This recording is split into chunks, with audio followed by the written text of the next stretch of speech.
We got too many villains we could get a minute or even a frame of a new villain until Jin swoops by and knocks the living god out of them. But for this new arc, we were introduced to 4 individuals that are pretty scary. A horse that's seeking revenge, a really thick bunny, a Christian deer, and a silent monkey. Each and every one of them working for Mubang, of course. And those characters are disgustingly powerful. Powerful enough to make Han and Mira sweat while they're fighting. So with that said, my name is Fear and this is the 4 Pillars of Fate. Before I start though, this video will contain spoilers, so if you're not caught up to chapter 500 or episode 500, then I can't help you. You've been warned. So make sure to subscribe for more God of High School or any webtoon content, and don't forget to follow me on Twitter for even more content. And now, let's get into the video. You don't got bread, don't hit me. The game ain't with me. Got that bitch like whoa. Dress is sauce, I know.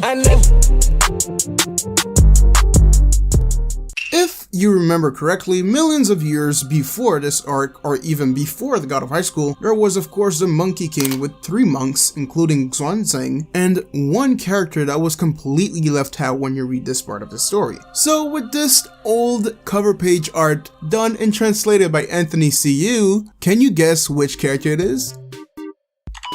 No, dumb try again.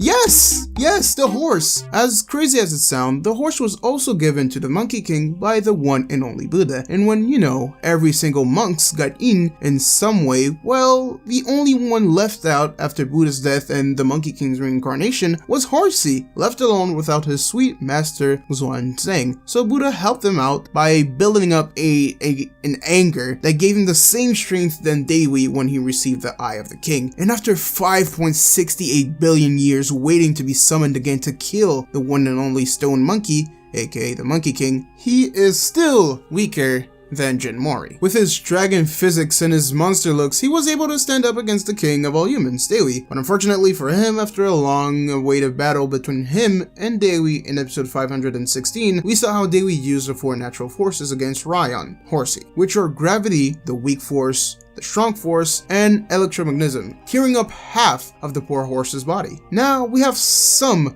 peaks of his abilities, but I personally don't think we saw his full potential, if you ask me, because by that, you know, I mean every single one of his powers, because the only thing we saw was bone reformation and growth, with some forms that boost his speed, his strength, and again, most importantly, his growth. But these are the only thing we know about Ryan. But recently, we saw how he used his bones as some type of armor or weapon in chapter 524. But just for now, that's the only thing we have. Next, we have the thick, but I mean just rabbit, who enters the scene as someone who's really annoying to fight, because like some of the villains in God of High School, she can make clones of herself. That's her main power. Something that people like Mori and Sane are using as a secondary tool, if you can put it like that. But as always, those new villains always has to get something different than the others, of course, and that is a specific weapon that Buddha owns, that he just gave away to his disciples, but if he wants to use them, he can just call the weapons. What's even funnier is that in Buddhism, Buddha actually used one weapon, and don't worry, he used it for good. It's our Buddha, but it was claimed to be one of the most powerful weapons in the universe, and its main purpose was to kill ignorant people and sinners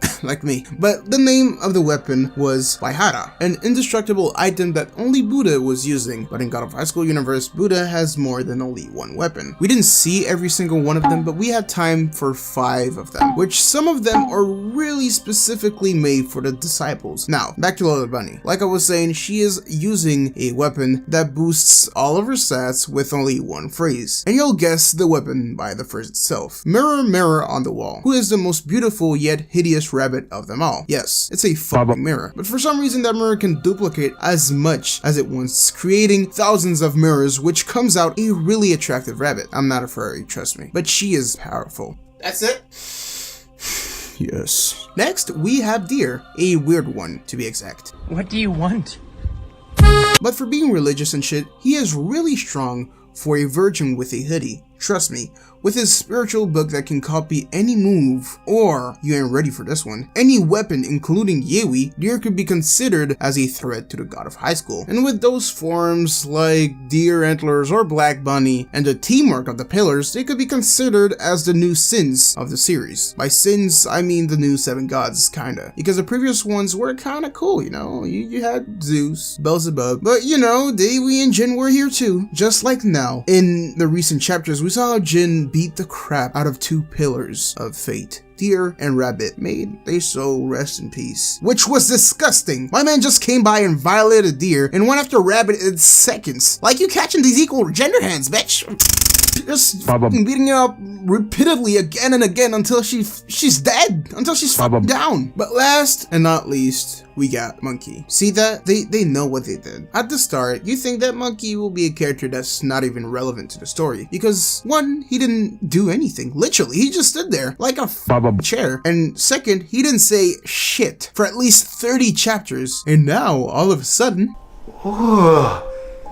It smells sour like funky. Dewi feels Jin's aura or scent coming out of this character, and this is where the God of High School lore comes by. Because this is not just some random character, people. This quote-unquote monkey is Jin Mori's original teacher, yes, from when he was the original Monkey King. When Mori was born out of a rock, he was treated by monkeys just like the original story, but then he met a certain someone who appeared really strong when he was a kid, and his name was Subhuti, just like one of the name of the 10 disciples of Buddha, but we're not gonna enter this religious era. But Subhuti is behind everything Mori knows, King To-un, Yewi, and the cloning. So, as you guessed it, his moves are basically Mori's, from swinging Yewi to some hairy cloning. And in my opinion, he is probably the most loyal character in the series. Back when Mori got defeated by Buddha in the Holy War, at the time Subhuti had 2 choices. First, fighting off the leftover gods, and still lose because